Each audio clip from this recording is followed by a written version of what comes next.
오늘은 성령 강림 주일입니다. 그러나 가정의 달이므로 우리 가정의 삶을 되돌아보며 우리 자신들의 생활을 근본적으로 반성해보고 온 교회적으로 국가적으로 경로 사상을 다시 한번 고쳐야 한다는 것은 매우 좋은 일이라 생각하고 또 복받을 일이라고 믿습니다. 어제 저녁 뉴스를 보니까 60대 이상 취업률이 20대, 40대보다 높다는 뉴스를 보았습니다. 한 40년 전 일인가 잘 생각이 안 나는데 제가 외항선을 타고 아랍에미리트나 오만에 있을 때 필리핀이나 인도네시아 사람들이 가정부나 또는 여러 가지 일들을 하는 모습을 본 적이 있었습니다. 그 당시 하급 선원들을 필리핀이나 인도네시아 사람들을 썼는데 그 사람들과 함께 일한 적이 있어서 우리나라에서도 이들을 가정부나 여러 가지 일을 하게 되면 이들을 사용하는 우리들의 품이라고 할까요? 사용자로서의 인격이 있어야 하지 않나 생각해 봅니다. 구약의 룻기는 아름다운 가정, 더군다나 아름다운 결혼의 좋은 표본이 되고 있습니다. 이스라엘 사람들이 두루마리 책을 가지고 해마다 오순절을 맞이하게 되면 온 민족 앞에 이 책을 낭독하고 기뻐했던 유래가 있는 책이었습니다. 내용은 잘 아시는 내용입니다. 나옴이라고 부르는 여인이 남편과 두 아들을 데리고 흉년 때문에 고향 베들레헴을 떠나 모압 땅에 가서 살면서 두 아들을 위해서 두 모압 여인을 취해서 자부를 삼았는데 불행하게도 그 남편이 세상을 뜨고 두 아들마저도 세상을 뜨고 세 과부만 남게 되었습니다. 나오미는 자기의 불행도 불행이지만 젊은 과부의 불행을 그냥 볼 수가 없어서 그들에게 친가로 돌아가서 재혼하여 행복하게 살기를 권합니다. 한 자부는 시어머니의 말을 따라 돌아갔지만 한 자부인 루스는 항상 가지 않습니다. 죽음 외에 어머니와 나를 나눌 수가 없음을 밝힙니다. 그리고 기어코 고향 베들레헴까지 따라와서 시어머니를 위해서 이삭을 짓고 봉양합니다. 시어머니인 나오미 또한 자기의 자부를 지극히 사랑해서 그 자부의 행복을 위해 베들레헴 제일 가는 부자여 명문의 집안인 보아스의 집에 룻을 제가시키고 그의 아내가 되게 하고 보아스와 룻 사이에서 태어난 아들이 바로 다윗 왕의 할아버지가 된다는 그런 행복한 내용입니다. 오늘 봉독한 14절에 보게 되면 룻이 오벳을 낳았을 때에 유대 여인들이 모여서 그 가정을 축복하는 말입니다. 이런 자부는 7 아들보다도 더 낫도다 하면서 그 가정을 축사하고 같이 찬양을 부르는 복받은 가정의 모습을 묘사하고 있는 내용입니다. 신약의 말씀은 신약성경 맨 처음에 나와 있는 예수님 족보의 말씀인데 그러니까 이스라엘 민족 가운데 가장 좋은 최선의 족보에 속한다고 할 수가 있습니다. 아브라함과 다윗의 자손 이 계통의 족보를 여기에 소개하면서 여기에서 그리스도가 나신 배경을 말하고 있습니다. 그러니까 최선의 가문이요 가장 축복받은 가문이라고 말할 수가 있는 줄로 믿습니다. 어떤 사람의 말 가운데 사람이 구하는 것은 행복이 아니고 행복 이상이다. 그것은 축복받는 일이다 라는 말이 있습니다. 우리가 어떤 조건을 들어서 우리의 이상을 삼을 때 내가 행복하기를 원하고 부유하기를 원하고 우리의 자녀도 행복하기를 원합니다. 등등의 조건을 들 수가 있습니다. 한마디로 묶어서 말한다면 축복받은 가정이라고 할 수가 있습니다. 하나님께서 우리를 축복해 주신다면 안 될 일이 아무것도 없습니다. 모든 불행은 사라집니다. 모든 어려운 문제도 해결을 받을 수 있습니다. 만사가 형통하게 된다고 믿습니다. 그와 반대로 하나님께서 우리를 축복하지 않는다면 아무리 잘되게 보이는 것도 잘되는 것이 아니에요. 형통하게 보이는 것도 형통이 아닙니다. 뜻하지 않은 불행이 다가오고 그 불행을 우리가 감당하지 못하고 불행 속에서 멸망하고 만다고 볼 수밖에 없습니다. 그래서 우리의 참 이상이 무엇인가? 하나님이 주시는 축복을 받는 것이 가장 최대의 이상이라고 할 수가 있겠습니다. 이제 이 구약과 신약의 말씀을 통해서 하나님께서 참으로 축복하시는 축복받은 가정은 어떤 가정인가? 어떻게 하면 하나님께 복을 받는 가정이 될 수 있는가? 이런 조건들을 살펴보는 시간이 되면 좋을 것 같습니다. 첫째로 믿음으로 사는 가정을 생각해 보려고 합니다. 오늘 신약의 본문 마태복음 1장에 최선의 가문을 소개하고 있다고 말씀을 드렸습니다. 예수 그리스도의 세계는 우리 주님의 족보를 말하고 있습니다. 이 족보가 왜 여기에 기록되어 있습니까? 더구나 신약 성경 맨 첫머리에 왜 이 족보가 있느냐 하는 것입니다. 이 족보가 말하고 있는 내용이 무엇인가 하는 것입니다. 이 족보는 가장 축복받은 가문입니다. 왜 축복을 받았느냐? 그것은 이 족보를 자세히 볼 때에 아주 돈독한 신앙 중심의 족보인 것을 알 수 있기 때문입니다.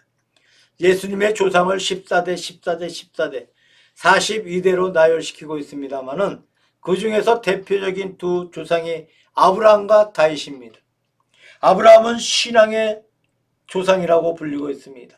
그가 갈대아 우르에서 떠날 때 온 사방이 우상의 도시이고 다신교의 나라인데 아브라함은 그 가운데서 유일하게 여호와 하나님을 믿었습니다. 물론 그 신앙 때문에 사방에서 안정되지 못하고 끝없이 유리방황한 것도 사실입니다. 그러나 그 캄캄한 어두운 시대에 하늘의 태양과 별처럼 홀로 유일신간을 믿고 나아갔던 신앙의 인물이었습니다.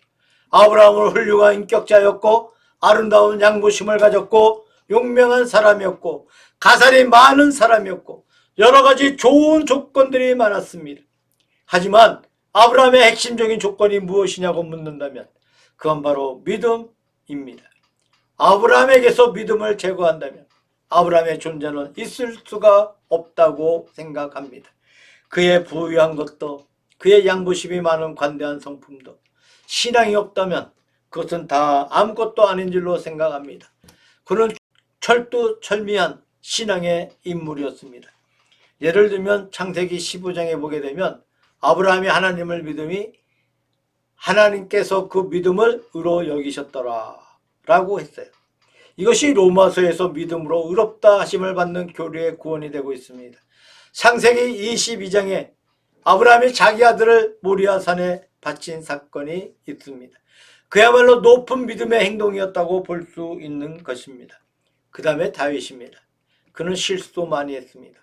철두철미한 신앙으로 무장된 왕이었습니다. 베들레헴 사람 이새의 발제 아들로 태어나서 이스라엘의 왕이 되고 그것도 대왕이 되고 사방을 정복한 큰 왕이 된 위대한 성군 다윗이었습니다. 그는 훌륭한 왕으로서 정치를 잘했습니다. 그는 용감한 군인으로서 전쟁에 능숙했습니다. 많은 자녀의 아버지로 가정적인 인물이었습니다.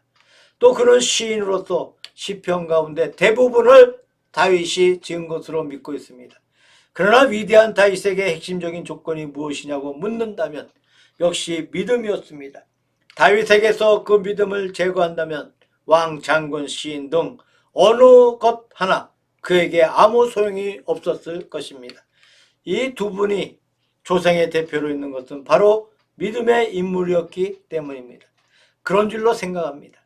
뒤에 나와 있는 족보 전체가 바로 믿음을 말하고 있습니다. 저는 가끔 우리 믿는 분들의 가정을 방문하게 됩니다. 어떤 때는 목사님들 가정에도 방문하게 됩니다. 또 어떤 가정에 들어가 보면 가훈이라는 것이 있어요. 그래서 가훈을 붓글씨로 잘 써서 벽에 붙여놓고 혹은 액자에 넣어두고 있는 것을 보게 됩니다. 제 생각에는 가훈을 붙여두고 그 가훈을 밤낮 들여다보고 또 가훈을 강조하는 이런 집은 반드시 평안하고 복을 받은 집인 줄로 믿습니다.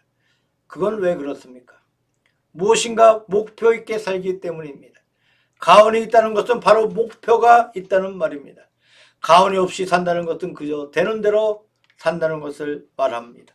되는 대로 산다면 우리가 복을 받을 수가 없어요. 어떤 목표를 설정해서 살면은 복을 받을 수가 있다고 믿습니다. 또 우리 가훈을 보게 되면 여러 가지로 내용이 다 다릅니다만 한마디로 말하면 전부 좋은 내용입니다. 누가 가훈에 나쁜 말을 쓰는 사람이 있겠습니까? 예를 들면 남을 모함하자라는 그런 가훈은 없어요. 남을 속여서 넘어뜨리자는 이런 가훈도 없습니다. 또 어떤 모의를 하자는 그런 가훈도 없습니다. 모두 좋은 말을 내걸고 있습니다. 그래서 매사에 이 가훈이 있는 집은 행복한 가정이라고 저는 그렇게 생각하고 있습니다. 우리가 가언으로 내건 여러 가지 조건들이 많이 있겠지만 최상의 조건이 무엇입니까? 바로 이 신앙이에요. 우리가 나이 많아 이 세상을 떠날 때 우리의 자손들에게 유언할 말이 많이 있다고 믿습니다. 여러 가지가 있겠지요. 전직하라, 단합하라, 서로 사랑하라. 무엇을 어떻게 하라는 말이 많겠지만 아마 우리 믿는 성도들이 마지막에 유언을 한다면 돈독한 믿음으로 살라. 아마 모두가 그렇게 말할 줄로 믿습니다. 이 믿음 중심의 가정, 이런 가정이 복을 받습니다. 축복받은 가정의 특색이 무엇입니까? 바로 신앙입니다. 오늘 본문에 보면 거기에 부끄러운 4명의 여인의 이름이 있습니다. 좋은 이름은 하나도 없고 하필이면 나쁜 이름을 골라서 기록하고 있습니다. 예를 들면 라합은 여리고의 기생이에요. 그리고 다말은 유다의 자부입니다. 유다는 다말로 말미암아 베레스를 낳았어. 참으로 부끄러운 사실입니다. 밧세바는 우리아의 아내였습니다. 다시 말하면 남의 아내였습니다.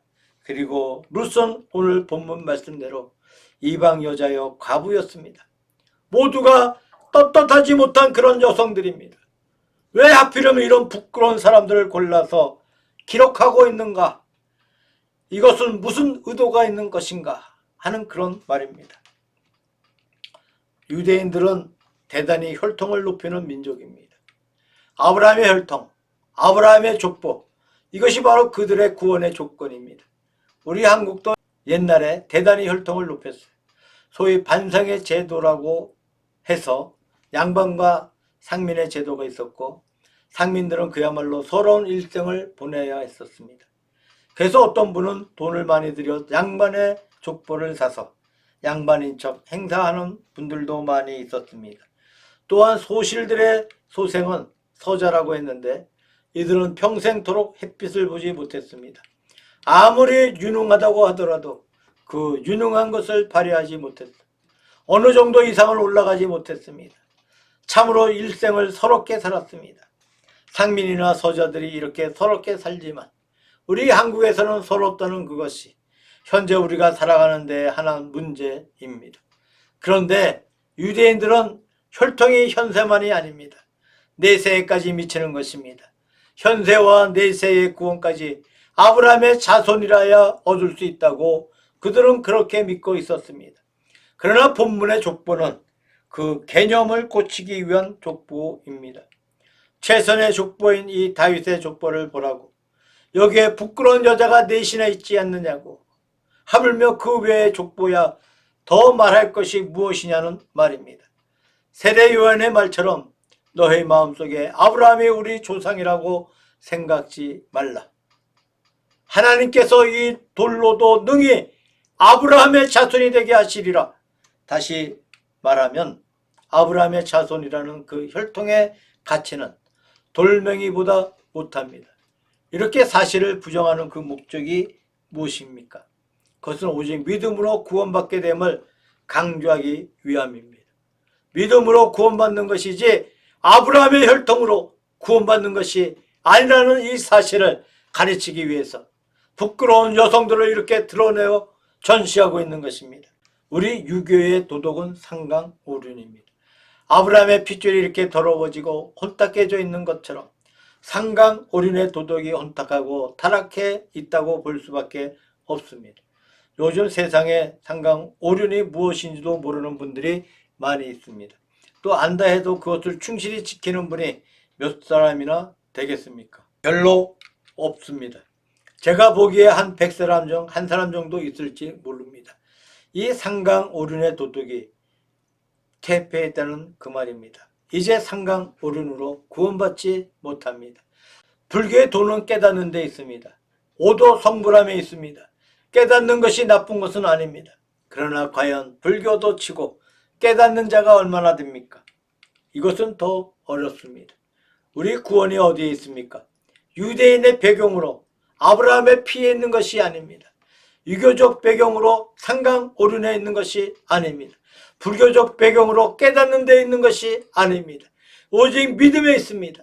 믿음으로 구원받는 이 거룩한 도리를 오늘 마태복음 1장에서 예수 그리스도의 족보가 우리에게 말씀해주고 있다고 생각합니다. 그래서 믿음을 강조하고 믿음을 중심으로 사는 가정이 축복받는 가정이라고 말씀드리고 싶습니다.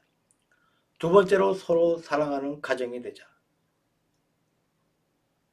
룻의 가정은 여러 가지 각도에서 관찰해 볼 수가 있습니다. 이 가정의 특성은 무엇입니까?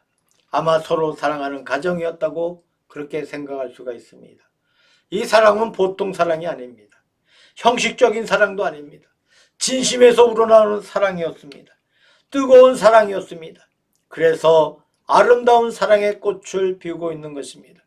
룻은 자기의 시어머니에게 목숨을 걸고 이별하지 않겠다고 합니다.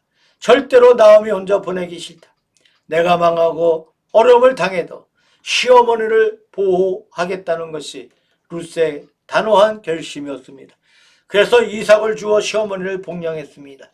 효 이상의 정성이었습니다. 뜨거운 사랑의 세계였습니다. 그 다음에 시어머니가 그 자부를 사랑합니다. 어떻게 하든 젊은 자부의 일생을 행복하게 만들어 주어야 하겠다고 시어머니가 주선하고 시어머니가 노력해서 보아스에게 시집을 보냅니다. 자세하게 지시해 줍니다. 이것은 이렇게 하라, 저것은 저렇게 하라고 지시를 해 줍니다. 아마 우리 한국의 친정어머니도 이렇게는 못할 것 같습니다. 드디어 룻은 보아스의 아내가 되고 보아스를 통해서 룻이 아들을 낳게 됩니다.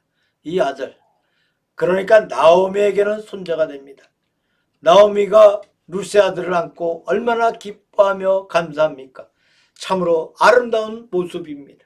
우리 동양에서는 효의 도를 많이 강조하고 있습니다만은 이 효도 다분히 일방적입니다. 자녀가 부모에 대해서 효하는 것만 강조했지 부모의 도리는 별로 강조하지 않고 있습니다.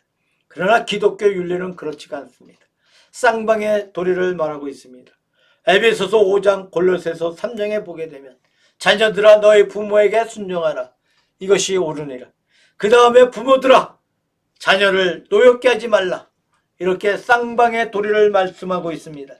이 룻의 가정은 쌍방의 도리를 다 지킨 아름다운 가정인 줄로 생각됩니다. 이건 효 이상의 세계입니다. 예수님께서 말씀하시기를 내가 율법이나 선지자를 폐하러 온 줄로 생각하지 말라. 폐하러 온 것이 아니요 완전케 하러 왔노라고 말씀하셨습니다. 믿음은 율법을 폐하는 것이 아닙니다. 믿음으로 구원받은 사람은 율법을 완성한다는 말씀입니다. 이런 말씀을 효의 도리에 적용할 수 있다고 생각합니다. 기독교는 효의 사상을 파하려고 온 것이 아닙니다. 흔히 세상에 그렇게 말하는 분들이 많습니다만 그것은 큰 오해입니다. 파러 온 것이 아니라 오히려 완성하러 왔습니다. 어떻게 완성하는 것입니까? 믿음과 사랑으로 완성할 수가 있습니다. 그냥 거칠애로 눈가림을 위해서 효하는 것이 아닙니다. 중심으로 효하는 것입니다. 며느리가 시어머니를 사랑하고 시어머니가 자기의 자부를 사랑하고 딸을 사랑하는 이 도리가 여기에 꽃을 피우고 아름답게 풍기고 있습니다. 이 도덕은 쌍방으로 이루어져야 완성된다고 믿습니다. 참 좋은 가정이 되기 위해서는 오히려 자녀에게 요구하는 것보다 부모의 책임이 더 크다고 믿습니다. 무슨 말인가 하면 부모가 그 자녀를 지극히 사랑하면 그 자녀가 반드시 효를 합니다. 부모가 자녀를 사랑하지 아니하고 미워한다면 자녀가 도리어 효를 못합니다. 이것이 우리 기독교 성경 말씀의 참된 뜻이 아닌가 생각합니다. 아름다운 사랑의 가정입니다. 중심에 뜨겁게 사랑하는 그런 가정이었습니다. 이런 아름다운 것이 기독교 윤리의 아름다운 표본인 줄로 생각합니다. 이런 가정이 하나님 앞에 복을 받았습니다. 세 번째로 말씀드리고 싶은 것은 요한복음 11장에 또한 아름다운 가정이 있습니다. 나사로의 가정입니다.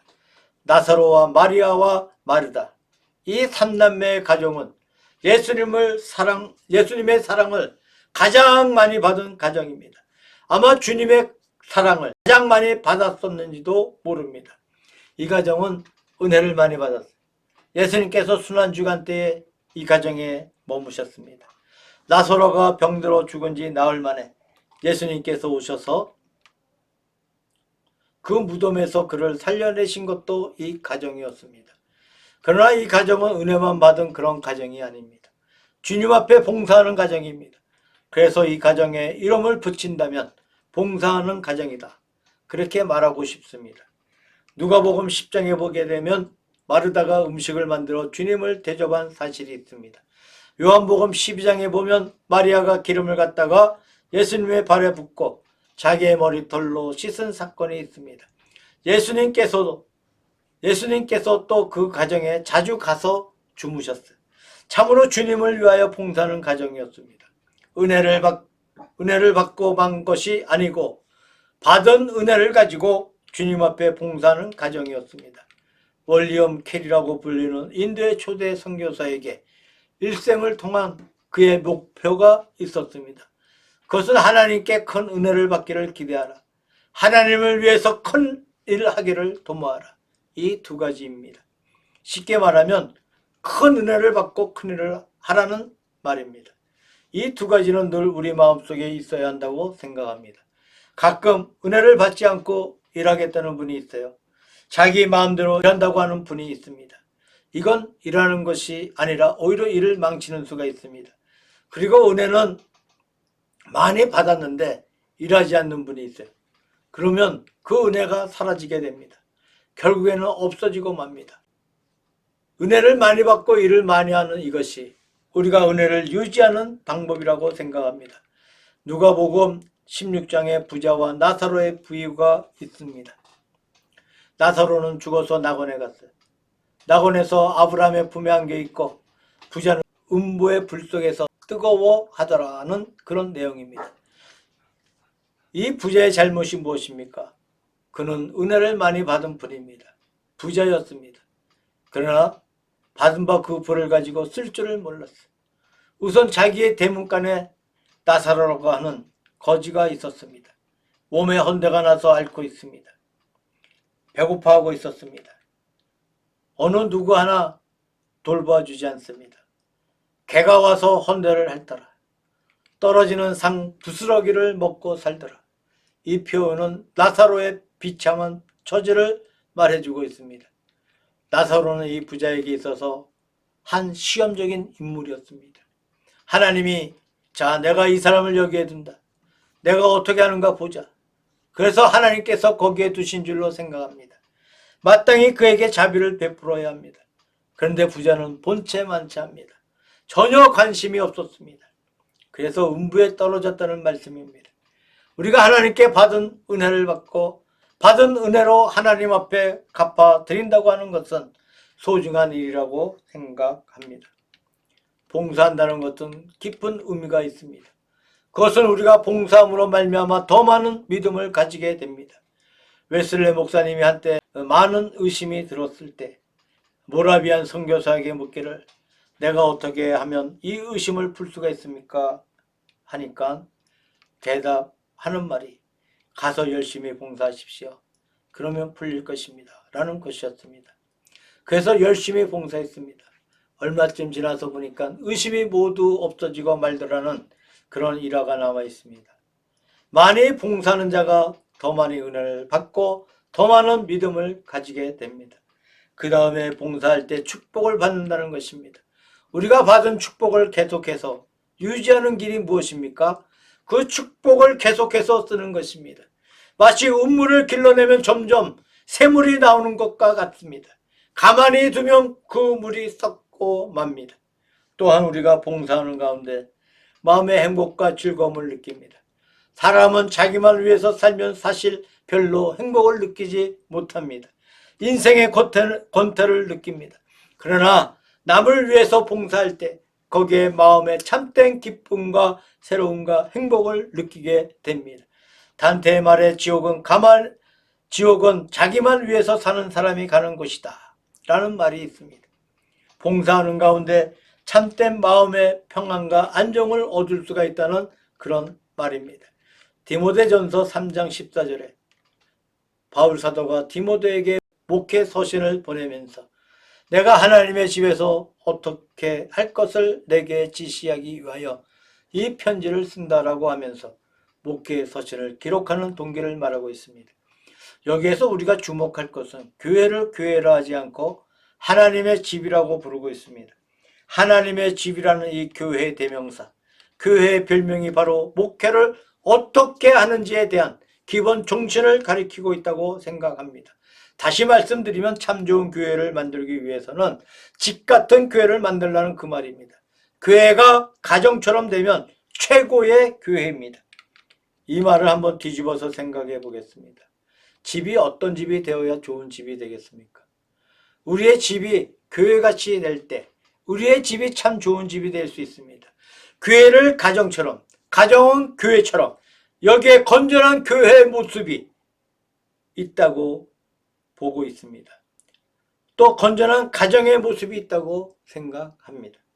한 번은 어떤 목사님이 어떤 가정에 신방을 갔는데 어린아이가 소아마비에 걸려서 걸음을 잘 못 걷습니다. 목사님이 그 집에 들어가서 그 아이를 위해서 기도하고 가정 예배를 드린 후에 나오면서 그 부모에게 이런 말을 남깁니다. 이 아이가 당신의 가정에 큰 축복의 걸음이 될 것입니다 라고 말하고 돌아갔습니다. 그 아버지와 어머니는 마음으로 오해했습니다. 우리 가정의 두통거리인데, 큰 걱정거리인데 이게 왜 축복이라고 그러는가? 사랑하는 아이가 소아마비에 걸려서 다리가 비틀리고 걷지를 못하는데 근심이라고는 그거밖에 없는데 왜 축복이라고 그러는지 의아했습니다. 그런데 오랜 세월이 흘러갔습니다. 이 부모가 정말로 그 말의 뜻을 깨닫게 되었습니다. 이 부모는 사실 믿음이 별로 없는 분입니다. 열심히 기도하지 않는 분입니다. 교회도 게으른 분입니다. 봉사도 하지 않는 분입니다. 그런데 아이가 병드는 이후부터 열심히 기도하게 되었습니다. 빠지지 않고 가정예배를 드리게 되었습니다. 열심히 봉사하게 되었습니다. 그래서 과연 이 아이 때문에 이 가정에 아주 강력한 믿음이 생기고 가정이 새로워지고 은혜를 많이 받게 되었습니다. 정말로 그 아이가 이 가정에 축복받는 근원이 된 것입니다. 그제서야 그 목사님의 말씀을 깨닫게 되었다는 그런 말을 들었습니다. 우리의 직분 가운데 하나님이 주시는 축복이 얼마든지 많이 있습니다. 이 축복을 받으시기를 바랍니다. 고난 중에도 받을 수가 있습니다. 역경 중에도 받을 수가 있습니다. 말씀대로 모든 상황 가운데서 하나님을 사랑하는 자, 그 뜻대로 부르심을 입은 자들에게는 모든 일이 합력해서 손을 이루게 합니다. 우리의 모든 가정이 주님의 축복을 받아서 주님 주신 목표를 이정표 삼아 최고의 목표를 세워 전진하시기를 우리 주 예수 그리스도의 이름으로 축원합니다.